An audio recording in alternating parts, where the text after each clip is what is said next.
most important thing where a law clerk can do after making a mistake is to own it.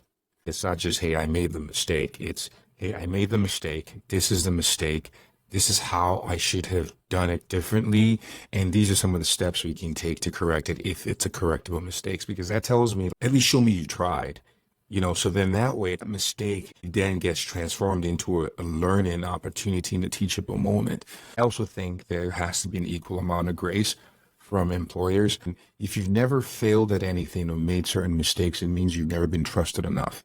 You have to be comfortable with the possibility that a newer associate once upon a time might miss a date. The first date I missed, and I told my boss at the time, and he laughed, and he's like, all right, that's good. He's like, guess what? He's laughing. He's like, well, you missed the summary judgment deadline date and not a SOL date. So this will ensure that you never get to make that big mistake ever in your career. And they let me freak out about it. I think the freaking out aspect is important. It is. Even though they knew they had the judge was going to let us draft the brief, but the freak out is important.